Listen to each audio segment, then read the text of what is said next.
ओ भाई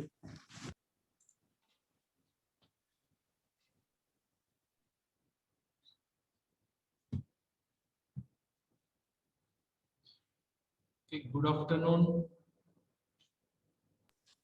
good afternoon sir. Good afternoon, sir. Good afternoon, everyone. Sorry for late.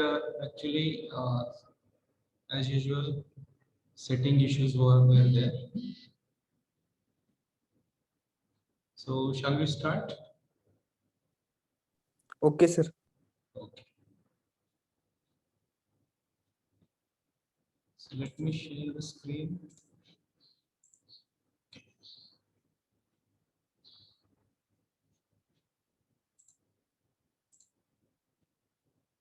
Okay, we were discussing the additive manufacturing process chain, right? There are 8 number of steps in this process chain. So just quickly remind what we have discussed in previous lecture. We have seen the conceptualization and CAD modeling, 3D modeling. This is the first step in the 8 step of additive manufacturing. Then second step was conversion of that 3D model into a STL file. STL file is stereolithography file. Okay, that we have discussed how it is made, why it is made, and how it is going to help us to create a 3D model, right? In third step, we have discussed that transfer of this STL file to the additive manufacturing machine and file manipulation. Manipulation in the sense that we can change the what you can say, the ratio or the scale of the object. We can change the orientation of the object as per our need, right? So this is the transfer of additive manufacturing, transfer to the additive manufacturing machine and STL file manipulation. We have discussed this in previous lecture. Okay, now in this lecture we are going to discuss next steps. Now the step number 4 is called machine setup. Okay, now machine setup is a different hardware. It is related to hardware systems of the machine. You have to set up the machine.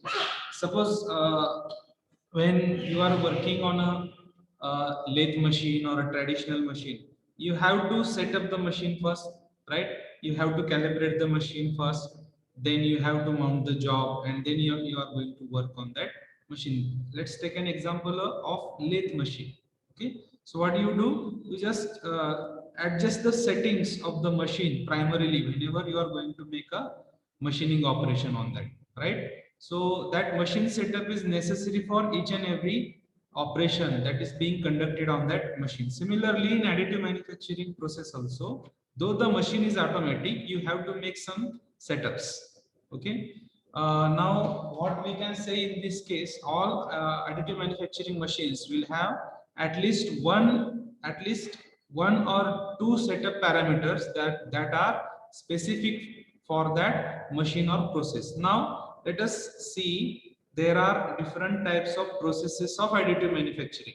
I have briefly told you regarding the different types in previous lecture. Okay, now depending upon the different types, there will be specific conditions or specific parameters that are to be set up on the machine.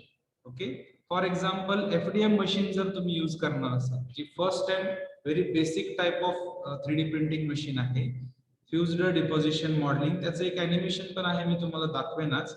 आणि बाकीच्या पुढच्या ज्या process आहेत त्याचं पण आपण animation पुढच्या lectures मध्ये बघणार आहोत. पण आज एक एक्झाम्पल तुम्हाला एफडीएम चे मी दाखवेन. तर ते सेटिंग करताना what you have to do, you have to set the parameters like where on the plate, the base plate जी असणार आहे त्या बेस प्लेट वरती तुमचा कॉम्पोनंट कुठं मॅन्युफॅक्चर होईल, सेंटरला होईल, राईट साईडला होईल, लेफ्ट साईडला होईल, इकडं होईल, इकडं होईल, कुठं होईल हे तुम्हाला दाखवावं लागेल. Then I have as I have told you that तुम्हाला एक सेटिंग द्यावं लागेल की ते ओरिएंटेशन कसं असणार आहे, राईट. तर हे 2-3 छोटे छोटे पॅरामीटर्स आहेत जे आपण प्रत्येक टाईपच्या प्रोसेस नुसार आपल्याला हे सगळं डिस्कस करायचं आहे आणि त्यानुसार आपल्याला हे सेट करायचं आहे. Okay, some machines are only designed to run perhaps one or two different materials and with no variation in layer thickness or other build parameters. Basic ज्या मशीन्स असतात ज्या आता मार्केटमध्ये अवेलेबल आहेत for demonstration purpose, for prototyping purpose, ज्या कमी costly आहेत, ज्यामध्ये कॉम्प्लेक्सिटी जास्त नसते, त्या ज्या मशीन्स आहेत त्यामध्ये फक्त एकच मटेरियल आपण यूज करू शकतो आणि मॅक्सिमम 3 सेटिंग असतात. जसं मी काल तुम्हाला सांगितलं 0.5 mm, 0.2 mm, 0.1 mm. Okay, layer thickness जे आहे याच्यामध्ये आपल्याला मॅक्सिमम एवढं थिकनेस याच्यामध्ये एवढं मिळू शकतं जर आपल्या मशीन्स बेसिक लेवलच्या असतील. त्याच्यापेक्षा पण कमी लेवलच्या पण मशीन आहेत ज्याच्यामध्ये एकच पॅरामीटर आहे, तुम्हाला एक फिक्स्ड टाइप ऑफ नॉझलचं थिकनेस मिळेल, 0.5 mm मिळेल किंवा 0.1 mm मिळेल. ओके, मग हे या केसमध्ये काय होतं, जेव्हा तुम्ही अशा टाइपची मशीन चूज करता तेव्हा तुम्हाला जर सरफेस फिनिशिंग चांगलं नको आहे, जस्ट फॉर रफ काही प्रोटोटायपिंग साठी तुम्ही यूज करणार आहात आणि तुमच्याकडे बजेट पण कमी आहे, तर अशा केसमध्ये तुम्ही तशा टाइपच्या मशीन यूज करू शकता. बट फॉर मॅन्युफॅक्चरिंग पर्पज असेल किंवा थोडंसं तुमचं बजेट जास्त असेल, तुमची इंडस्ट्री थोडीशी मोठी आहे किंवा तुम्हाला प्रोटोटायपिंग वर जास्त भर द्यायचा आहे, तर अशा केसमध्ये तुम्हाला अशा मशीन्स यूज कराव्या लागतील ज्याच्यामध्ये ह्या पॅरामीटर्स मध्ये तुम्ही मॅनिप्युलेट करू शकता. Okay, in the more complex cases to have default setting or save files from previously defined setup to help speed up the machine setup process and to prevent mistake. Default setting पण असतात काही complex cases मध्ये, जसं की आता आपल्याकडं एक ड्रेमेलचा 3D printer आहे जो आता सध्या पॉलिटेक्निक मध्ये आहे. तर ड्रेमेलच्या 3D प्रिंटिंग मध्ये तुम्हाला जे नॉझल आहे, आता सुरुवातीला प्रोसेस कशी असते, जर इकडे तुम्ही बघू शकला हा नॉझल आहे आणि हा बेस प्लेट आहे. जर हा नॉझल इथं येऊन इथं त्याला प्रिंट करायचा आहे, तर सुरुवातीला तो नॉझल जो आहे तो प्रत्येक 4 कोपऱ्यामध्ये जाऊन त्याचं कॅलिब्रेशन ऑटोमॅटिकली करून घेतो. ऑटोमॅटिक कॅलिब्रेशन त्याच्यामध्ये केलं जातं, त्यामुळे तुम्हाला इथे कॅलिब्रेशन करायची, सेटिंग करायची गरज नाही. जर इन केस त्याला ते कॅलिब्रेशन करताना अडचण आली, समजा तुमचा बेस प्लेट जो आहे ज्याच्यावर तुमचं प्रिंटिंग होणार आहे ते थोडंसं तिरकं झालंय किंवा थोडंसं असं झालेलं आहे, तर अशा केसमध्ये कॅलिब्रेशन करताना त्याला जाणवतं की इकडचा पार्ट थोडासा वरती आलाय किंवा खाली गेलाय. ओके, तर लगेच तुम्हाला तिथे एक नोटिफिकेशन पॉपअप होतं आणि त्याच्या खाली तुम्हाला सेटिंगसाठी, मॅन्युअल सेटिंगसाठी तुम्ही ते नॉब दिलेले असतात, ते नॉब फिरवले की ते सेटिंग व्यवस्थित होतं. ओके, आता हे झालं एखाद्या ऑटोमॅटिक मशीन मध्ये. त्याच्यापेक्षा बेसिक लेवलच्या पण मशीन आहेत आपल्याकडे, 2 मशीन आहेत ज्यामध्ये तुम्हाला मॅन्युअली ते बेस प्लेट जे आहे त्याचं कॅलिब्रेशन करावं लागतं.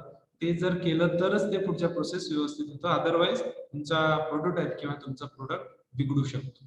Okay, normally an incorrect setup procedure will still result in a part being built. Incorrect setup जरी तुम्ही केला आणि पार्ट बिल्ड केला तर पार्ट बिल्ड होतो, पण त्याचं ओरिएंटेशन बिघडतं, त्याचं प्रिसिजन, ॲक्युरसी बिघडते, त्याचा शेप बिघडू शकतो. ओके, तर हे मशीन सेटअप मध्ये आपण एवढं बघू शकतो. नेक्स्ट स्टेप आहे build setup. The first few stages of additive manufacturing process are semi-automated tasks that may be require considerable manual control, interaction and decision making. जसं मी तुम्हाला आता सांगितलं, मॅन्युअल कंट्रोल आणि interaction with the machine through that interfacing device called as the display. त्या display through आपण त्याला interact करतोय आणि डिसिजन मेकिंग हे आपल्याला करायचं. ओके, आपल्याला असं जाणवलं की त्या मशीन नॉबने आपल्याला, मशीनच्या नॉझलनी त्याचं कॅलिब्रेशन करताना आपल्याला असं नोटिफिकेशन दिलं की हे बाबा इकडचं बेस प्लेट आहे थोडंसं खाली आहे, तर आपल्याला डिसिजन मेकिंग करायचं, थोडंसं खाली आहे चालतंय, नाही चालत नसेल तर मॅन्युअली त्याच्यामध्ये काही इंटरव्हेन्शन करून चेंजेस करता येतात का, हे डिसिजन मेकिंग आपल्याला करायचं. ओके, त्यामुळे हे लक्षात घ्या, ऑटोमॅटेड ॲडिटिव्ह मॅन्युफॅक्चरिंगच्या प्रोसेसमध्ये first few stages are semi automatic, fully automatic नसतात, त्यामध्ये ह्युमन इंटरॅक्शन किंवा ह्युमन इंटरव्हेन्शन हे नेसेसरी आहे. जसं की सीएनसी मशीनवरती पण आहे. सीएनसी मशीनवर जेव्हा तुम्ही एखादं प्रोडक्ट मॅन्युफॅक्चरिंगला लावता, तुम्ही प्रोग्रामिंग करता, तर पहिल्यांदा तुम्ही त्याचं ट्रायल रन करता, ड्राय रन म्हणतो आपण. ड्राय रन केल्यानंतर एक दोन कॉम्पोनंट तुम्ही बनवून पाहता, त्याचं चेक केलं जातं व्यवस्थित येतात का, त्यानंतर त्याला फुल्ली ऑटोमॅटिक मोड वरती सोडलं जातं आणि ते जसं आहे तसं मॅन्युफॅक्चरिंग करत राहतं आणि रॅन्डमली काही काळानंतर फ्रिक्वेंटली त्या कॉम्पोनंटला चेक केलं जातं की हे व्यवस्थित होतंय का नाही. ओके, सिमिलरली या केसमध्ये सुद्धा आपण असं करू शकतो. हे पण सेमी ऑटोमेटेड सुरुवातीच्या स्टेजमध्ये असते आणि नंतर हे फुल्ली ऑटोमेटेड होतात. जेव्हा याचं मॅन्युफॅक्चरिंग तुमची प्रोसेस तुम्ही सॅटिस्फाईड झाला की हे आता व्यवस्थित मॅन्युफॅक्चर होत आहे, तर तुम्ही त्याला सोडून देऊ शकता आणि तुमच्या दुसऱ्या कामामध्ये जाऊ शकता. Okay, once this steps are completed the process switches to the computer control building phase. म्हणजे पहिल्या फेज मध्ये जे काही सेमी ऑटोमेटेड कामं आहेत किंवा मॅन्युअल कंट्रोल आपण केलेलं आहे, जे काही इंटरॅक्शन केलेलं आहे मशीन सोबत, हे जेव्हा पहिल्या फेज मध्ये कम्प्लीट होतं तर बिल्डिंग फेज मध्ये म्हणजे कॉम्पोनंट बिल्ड व्हायला तयार होतं तिथून पुढे. All AM machines will have similar sequence of layer control using a height adjustable platform, material deposition and layer cross section formation. आता sequence of layer control, layer तुमची कुठल्या सिक्वेन्सनी कशी माउंट केली जाईल, एका लेअरवर दुसरी लेअर, त्याच्यावरती तिसरी लेअर, याचं जे कंट्रोल आहे सिक्वेन्सिंगचं, हे जवळपास सगळ्या FDM मशीन मध्ये सेम असतं. किंवा using a height adjustable platform, तो जो प्लॅटफॉर्म बद्दल मी सांगतोय तुम्हाला, हे तुम्हाला थोड्या वेळात मी दाखवणार आहे व्हिडिओ. त्या व्हिडिओमध्ये तुम्हाला कळेल की तो प्लॅटफॉर्म कसा वर्क करतो आणि तो कसा वर खाली होतो, किंवा काही केसेस मध्ये तो लेफ्ट राईट किंवा टू अँड फ्रो मुवमेंट पण त्याला घेता येते. It depends on the manufacturer. तर मशीनचे मॅन्युफॅक्चरर कोण आहे, त्यांनी कुठल्या कन्सेप्ट वरती काम करताय त्यानुसार हे अवेलेबल आहे. मटेरियल डिपॉझिशन कसं होतं किंवा कुठल्या प्रकारे आपल्याला करायचं आहे, हॉरिझॉन्टल करायचं आहे, सॉरी लेफ्ट राईट करायचं आहे किंवा त्याला क्रॉस सेक्शन मध्ये करायचं आहे. ओके, या प्रकारचं जे काही फॉर्मेशन आहे मटेरियल डिपॉझिशनचं, ते सुद्धा या ह्याच्यामध्ये आपण बिल्ड सेटअप मध्ये ठरवू शकतो. All machines will repeat the process until either the build is complete or there is a no source material remaining. आता जनरली काय असतं, ज्या बेसिक 3D प्रिंटिंगच्या मशीन्स आहेत त्या कधीपर्यंत काम करतील, जोपर्यंत तुमचं प्रोसेस पूर्ण कम्प्लीट होत नाही बिल्डिंगचं, और तुमचं मटेरियल संपत नाही. जेव्हा तुमचं मटेरियल संपतं किंवा तुमचं काम कम्प्लीट होतं, तेव्हा ती मशीन ऑटोमॅटिकली बंद होते. त्यानंतर नेक्स्ट स्टेप आहे removal and cleanup.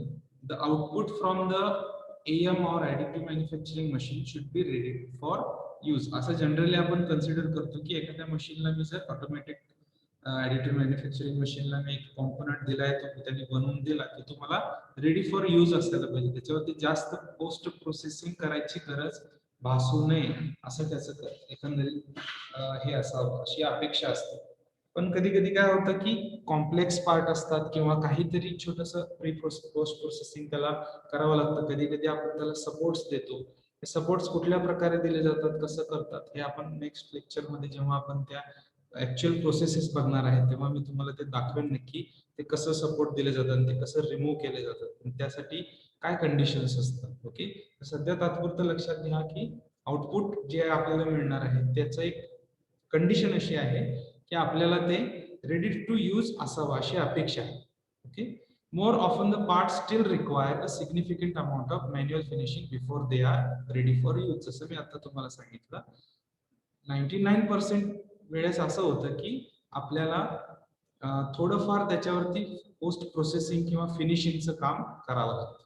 Okay, the part must be either separated from a build platform on which the part was produced or removed from excess build material surrounding the part. The part must be either separated from a build platform on which the part was produced or removed from excess build material surrounding the part. Okay, जे काही तुमचं base आहे त्या base पासून त्याला platform पण म्हणतात, build platform. तर त्याच्यापासून तुम्हाला त्याला सेपरेट करायचे, त्यासाठी वेगळे टूल्स दिलेले असतात. ओके, जनरली ते जे काही प्रिंटिंग होणार आहे ते त्याच्यावरती चिटकू नये म्हणून त्याला अगोदर आपण एक विशिष्ट प्रकारचं एक गम असतं ते दिलेलं असतं, तर ते खाली न चिटकता तुमच्या कॉम्पोनंटला ते चिटकतं. ओके, सो त्यामुळे काय होतं की काही काळापुरतं तो जो कॉम्पोनंट आहे तो बिल्ड प्लॅटफॉर्म वरती किंवा बेस वरती काही काळापुरतं जोपर्यंत त्याचं मॅन्युफॅक्चरिंग होत आहे तो तिथंच राहतो. आणि जेव्हा आपण त्याला थोडंसं शेक करतो किंवा थोडस असं टच केल्यानंतर तो बाजूला होतो, म्हणजे तुमच्या बिल्ड प्लॅटफॉर्मला पण काही प्रॉब्लेम येणार नाही आणि कॉम्पोनंटला सुद्धा प्रॉब्लेम येणार नाही. जनरली काय होतं, बिल्ड प्लॅटफॉर्मला सुद्धा गरम केलं जातं, कारण तो सुद्धा एक पार्ट आहे तो जर गरम ठेवला आपण तरच या सर्व गोष्टीवरच्या परफॉर्म होतात. Some AM processes use additional materials other than that used to make the part itself. Secondary support material, जे सपोर्ट मटेरियल मी तुम्हाला काल एक एक्झाम्पल दिलं होतं, हा जर कॉम्पोनंट आपल्याला असा बनवायचा असेल त्या बेस प्लॅटफॉर्म वरती, ओके, तर ह्याचं मॅन्युफॅक्चरिंग व्यवस्थित होईल, इथपर्यंत पण होईल, पण हा जो बाजूचा जो पार्ट आहे इकडचा आणि इकडचा तुम्हाला जो दिसतोय त्याचं मॅन्युफॅक्चरिंग हवेत करणं शक्य नाहीये. त्यामुळे काय होतं, याचं एकतर आपण ओरिएंटेशन बदलू शकता, अदरवाइज ओरिएंटेशन बदलणं शक्य नसेल तर आपल्याला इथं सपोर्ट्स प्रोव्हाइड करावे लागतात. ते सपोर्ट कसे प्रोव्हाइड करायचे ते सगळं आपण नेक्स्ट त्याच्या पर्टिक्युलर त्या मशीनच्या एखाद्या एक्झाम्पल मध्ये आपण बघूया. त्याला सेकंडरी सपोर्ट मटेरियल असं म्हणतात. त्यानंतर post processing refers to the usually manual stages of finishing the parts for application purposes. म्हणजे जसं काही आपल्याला कॉम्पोनंट जो काही मिळालेला आहे त्याचं फिनिशिंग कुठं व्यवस्थित झालेलं नाहीये का ते चेक करणे, त्यानंतर कुठं बर वगैरे आलेले आहेत तर ते कट करणे, ओके, अशा छोट्या छोट्या प्रोसेस असतात. क्लिनिंग करून घेणे, ओके, आणि बर आलेले असतील ते काढणे, अशा ज्या बेसिक फिनिशिंगच्या प्रोसेसेस आहेत त्या सर्व आपण पोस्ट प्रोसेसिंग करू शकतो. आता हे कुठल्या कुठल्या प्रकारचे गोष्टी असतात त्याच्यामध्ये, अब्रेसिव्ह फिनिशिंग पण असतं, एक गन असते, त्या गन थ्रू आपण त्याला विथ एअर त्याला फिनिशिंग करू शकतो, किंवा त्याच्यामध्ये अब्रेसिव्ह मटेरियलची पावडर असते, त्या पावडरने त्याला गन ब्लास्टिंग करून आपण ते व्यवस्थित फिनिशिंग करू शकतो, किंवा पॉलिशिंग करू शकतो, सँड पेपरिंग करू शकतो, किंवा याला एखादं वेगळं कोटिंग देऊ शकतो, okay, by using some coating spray guns, याला शायनी करण्यासाठी वगैरे कोटिंग देते, okay. So this is how post processing will happen, and last step is the application. Following post processing, parts are ready for use. Although parts may be, just a second, brushing, yes, brushing could be also used. Brushing जे आहे तसं आपण ब्रशनी use याला साफ करतो, आपल्याला जास्त काही याच्यामध्ये करायचं नाहीये, फक्त साफ करून द्यायचं, त्या केसमध्ये आपण हे ब्रशिंग यूज करतो. पण एफडीएम जे आहे, जे आपण आता मी तुम्हाला सांगतोय, एफडीएम फ्युजन डिपॉझिशन मॉडेलिंग, त्यामध्ये ब्रशिंगचा जास्त उपयोग होणार नाहीये. तो कुठं होणार आहे, ज्यामध्ये सिंटरिंग प्रोसेस जी आहे, ज्या पुढच्या स्टेप मध्ये आहेत सिंटरिंग प्रोसेस, त्यामध्ये पावडर मेटल वापरतात, ओके, किंवा पावडर मटेरियल यूज करतात, त्या केसमध्ये आपल्याला ब्रशिंग फार महत्वाचं आहे, ओके.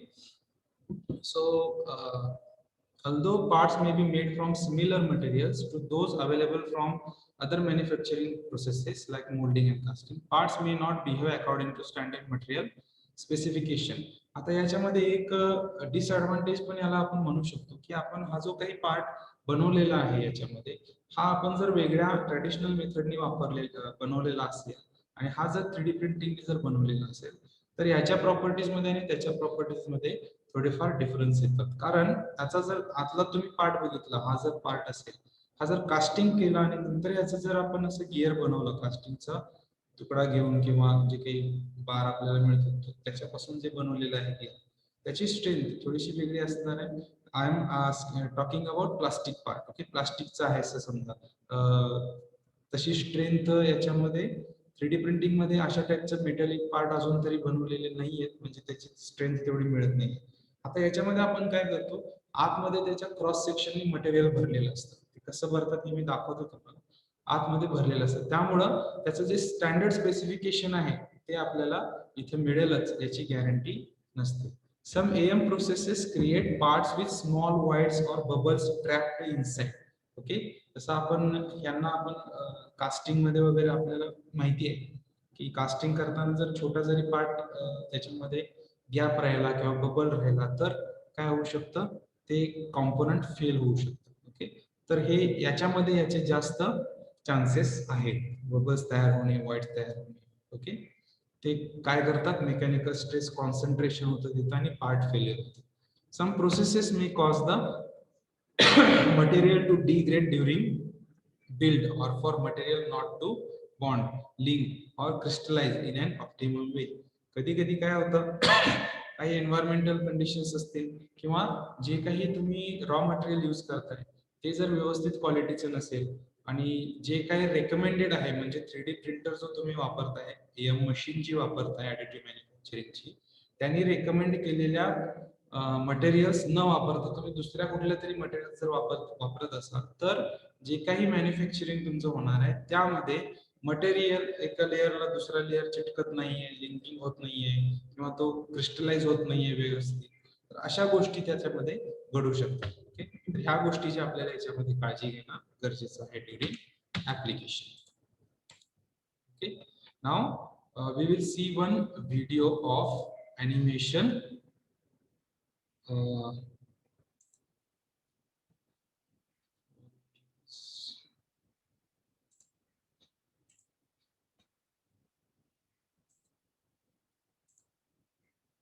ओके, हे सगळ्यांना विजिबल आहे व्हिडिओ?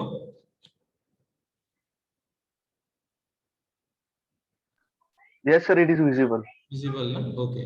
आवाज जरी येत नसेल तर काही महत्वाचं नाहीये. आवाज एवढा काही फार महत्वाचा नाहीये. मी हे करतो तुम्हाला सांगतो. Okay. See what is happening here. Stage 1 is modelling. एक तर तुम्ही मॉडेल्स डाउनलोड करू शकता. बऱ्याच वेबसाईट्स आहेत ज्याच्यावरून डायरेक्ट रेडीमेड मॉडेल्स तुम्हाला मिळू शकतात किंवा अशा जे काही वेबसाईट्स आहेत जिथं तुम्ही ऑनलाईन डिझाईन करू शकता. ते डिझाईन केलेले मॉडेल तुम्ही कसं डिझाईन करायचं तुम्हाला बेसिक शेप अँड साईजचा वापर करून करायचं आहे. तुम्ही त्याचं ऍड करू शकता, तुमचा जो कॉम्पोनंट आहे तो तयार करू शकता. ओके, त्यानंतर त्याचं स्लायसिंग करायचं आहे. स्टेज 2. ओके, स्लायसिंग कसं होतंय बघा. त्याचं स्कॅनिंग होतं पूर्णपणे, त्यानंतर स्लायसिंग होतं. आता इथं थिकनेस थोडी जास्त दिलेली आहे विजिबल असण्यासाठी, तर लक्षात असू द्या हे एवढी थिकनेस नसते, छोटी थिकनेस असते. त्यानंतर 3D प्रिंटर. आता इथं तुम्ही बघू शकता हा जो ब्लू कलरचा पार्ट आहे हा फिलामेंट आहे, मटेरियल आहे. ओके, प्लास्टिक असतं, मेटल असतं, सिरॅमिक असू शकतं, इवन 3D प्रिंटिंग चॉकलेट पण आहेत. ओके, हा जो पार्ट आहे हा तुमचा बेस प्लेट आहे. ओके, तो वर खाली आणि हा आहे तुमचा नॉझल. इथे नॉझल तुम्हाला दिसत असेल. नॉझलचं कन्स्ट्रक्शन बघा. इथं मटेरियल याच्यामधून असं येतं आणि या नॉझल मधून बाहेर पडतं. इथं त्याला हीट केलं जातं. आता हे कसं नॉझल काम करतं पहा. अशा प्रकारे ते मटेरियल आतमध्ये, आता हा बाहेरचा पार्ट झाला, आतमध्ये काय असणार आहे अशा प्रकारचं ते सिस्टीम. हे जे नॉझलचं झिगझॅग मोशन आहे हे तुम्ही कंट्रोल करू शकता. तुम्ही सांगू शकता की हे पूर्ण पॅक पाहिजे किंवा 3% पाहिजे, 50% पाहिजे, म्हणजे थोडंसं त्याच्यामध्ये जागा शिल्लक पाहिजे, अशा गोष्टी तुम्ही सांगू शकता. तर हे फायनली अशा प्रकारे हे प्रोडक्ट तुमचा तयार होतो. ओके, हा झाला तुमचा फायनल प्रोडक्ट. ओके, हा तुम्हाला कळालं का प्रोसेस कशी असते? आता सिंपल शॉर्ट याच्यामध्ये त्यांनी दाखवलेले आहे. अशा प्रकारचे बरेच व्हिडिओज तुम्हाला अॅनिमेशन्स बघायला मिळतील याच्यावरती युट्यूबवर. तुम्ही थोडंसं लक्ष दिलात तर तुम्हाला बघायला मिळेल. Okay okay, next part that is we have to discuss is classification of additive manufacturing process. Okay, आता हे क्लासिफिकेशन, ही ट्री डायग्राम पहा, याच्यामध्ये काय दिसतं आपल्याला. Rapid prototyping. Okay, rapid prototyping सुद्धा दोन प्रकारचं असतं, मटेरियल ऍडिशन आणि मटेरियल रिमूव्हल. ओके, तर मटेरियल रिमूव्हलचा आपल्याशी काही संबंध नाहीये सध्या या सिस्टीम या याच्यापुरतं, या सब्जेक्ट पुरतं. तर मटेरियल ऍडिशन आपण करणार आहोत. इथं दुसऱ्या रोला तुम्ही बघू शकता. तिसऱ्या रोला आपण बघू शकतो की याचे मटेरियल ऍडिशनचे 3 प्रकार दिसत आहेत. One is called as liquid, second one is called as discrete particles, छोटे छोटे पार्टिकल्स, आणि third one is solid sheets. Okay, sheet वर शीट अशा सॉलिड शीट असतात, त्याचं बॉन्डिंग केलं जातं. त्या प्रोसेस आपण डिटेलमध्ये बघणार आहोत. आता फक्त लक्षात ठेवा की हे कसं असतं. लिक्विडचं परत 3 वेगवेगळ्या ह्याच्यामध्ये क्लासिफिकेशन केलेलं आहे. काय? Solidification of a liquid polymer, solidification of an electroset fluid, solidification of molten material. Liquid पॉलिमरचं सॉलिडिफिकेशन असेल, इलेक्ट्रोसेट फ्लुइड ES म्हणतो त्याला आपण, त्याचं सॉलिडिफिकेशन असेल, किंवा मोल्टन मटेरियल असेल त्याचं आपल्याला सॉलिडिफिकेशन इथं करायचं आहे आणि त्यानुसार त्याचे 3 पार्ट होतात. पुन्हा लिक्विड पॉलिमरचे परत 3 पार्ट होतात. Point by point SL LTP BIS हे शॉर्ट फॉर्म्स आहेत. पॉइंट बाय पॉइंट हे तुम्ही लक्षात ठेवायचं. हे कसं होतं, सॉलिडिफिकेशन कसं होतं तर point by point. Second layer by layer आणि third is holographic surface. Okay, तर हे 3 प्रकार आहेत लिक्विड पॉलिमर सॉलिडिफिकेशनचे. त्यानंतर मोल्टन मटेरियल सॉलिडिफिकेशनचे 2 पॉइंट आहेत, 2 पार्ट आहेत. त्याचे पण होलोग्राफिक याच्यामध्ये येत नाही. पॉइंट बाय पॉइंट आणि लेयर बाय लेयर एवढं लक्षात ठेवलं तरी सफिशियंट आहे. आपल्याला एवढ्या डिटेलमध्ये प्रोसेसेस नाही बघायच्या, आपल्याला फक्त या रेंजमध्ये प्रोसेसेस बघायच्या. नेक्स्ट आहे सेकंड, त्यातला मटेरियल ऍडिशन मधला पार्ट आहे. पहिला होता लिक्विड, दुसरा आहे डिस्क्रीट पार्टिकल्स. डिस्क्रीट पार्टिकल्स मध्ये काय होतं, fusing of particle by using laser. Laser मशीनचा वापर करून त्याच्यावरती लेझर केलं जातं आणि ते लेझर काय करतं, ज्या ठिकाणीच आपल्याला प्रोडक्ट मॅन्युफॅक्चर करायचं आहे तेवढाच पार्ट वरती ते लेझर तिथं बाइंडिंग करतं. Okay, so this is how it is going to happen.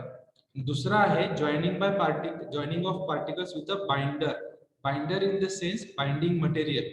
एक लिक्विड टाइपचा बाइंडिंग मटेरियल असतो. तो काय करतो, आपण जिथं आपल्याला मॅन्युफॅक्चर करायचं आहे, जनरली हे डिस्क्रीट पार्टिकल्सचे जे काही प्रकार दिसतात तुम्हाला, त्यामध्ये असं पावडर मटेरियल असतं. ते पावडर मटेरियल आपण एखाद्या भांडं असतं, त्या भांड्यामध्ये ठेवलेलं असतं आणि त्याच्यामध्ये आपल्याला ते लेझरिंग करायचं असतं. तर लेझरने आपण डायरेक्ट त्याचं सिंटरिंग करू शकतो, किंवा त्याच्यामध्ये बाइंडर असतात, ते बाइंडरला आपण दुसऱ्या इलेक्ट्रॉनिक बीम्स किंवा लेझरचा पण याच्यामध्ये यूज केला जातो. जेव्हा ते त्याच्यावरती बंबार्डिंग केलं जातं तर ठराविक ठिकाणीच ते बाइंड होतं आणि तिथलाच पार्ट तो स्ट्रॉंग होतो आणि ते कॉम्पोनंट तयार होतं. ओके, हे लक्षात असू द्या काय आहे. आणि तिसरा पार्ट आहे सॉलिड शीट्स. सॉलिड शीट्स मध्ये येतं bonding of sheets with adhesive. Okay, bonding of sheets वेगवेगळ्या टाइपच्या भरपूर अशा वेगवेगळ्या लेयर बाय लेयर शीट्स असतात. जसं मी तुम्हाला फर्स्ट लेक्चर मध्ये एक एक्झाम्पल दिलं होतं, पेपर पासून paper as a material use करून एक चेहरा बनवलेला होता, तुम्हाला जर ते आठवत असेल. ओके, तर ते थोडस ह्याच्यासाठी यूज करतात, म्हणजे प्रोटोटायपिंग मध्ये त्याचा जास्त यूज नाहीये. फक्त काही डेकोरेटिव्ह आयटम्स असतील किंवा काहीतरी असं आर्टिस्टिक आयटम्स असतील त्या ठिकाणी याचा जास्त यूज केला जातो. ओके, तर ह्यामध्ये बॉन्डिंग जे आहे, शीट जे एकमेकावरती शीट चिटकवलेले जाणार आहे, तर त्या ऍडहेसिव्ह म्हणजे जे काही बाइंडिंग मटेरियल आहे ते ऍडहेसिव्हचा वापर करून असेल, किंवा with the help of light म्हणजे लाईटचा वापर करून त्या लाईटच्या यूज मुळे त्या शीट असतात त्या एकमेकांना चिटकल्या जातात. तर त्या एकमेकावरती अशा त्याचा लेअरिंग केलं जातं. So this is how rapid prototyping has been classified. Okay, हा जो पार्ट आहे पुढचा तो आपण नेक्स्ट लेक्चर मध्ये त्याचे जे काही टाइप्स आहेत हे सगळे आपण पुढच्या लेक्चर मध्ये बघणार आहोत. ओके, त्याचे काही अॅनिमेशन्स किंवा व्हिडिओज जर माझ्याकडे अवेलेबल झाले तर तेही मी तुम्हाला दाखवेन. ओके, सो आय गेस आजचा कन्सेप्ट तुम्हाला समजले. आजच्या काही याच्यामध्ये काही डाउट्स आहेत? Anything you want to share, anything you want to ask? No? Okay, no issue. If you have any questions, you can ask in next lecture also. Whenever the next lecture will be there. When it is on Friday, I think. On Friday we have the lecture, no? Right. Okay. So I will end this meeting today.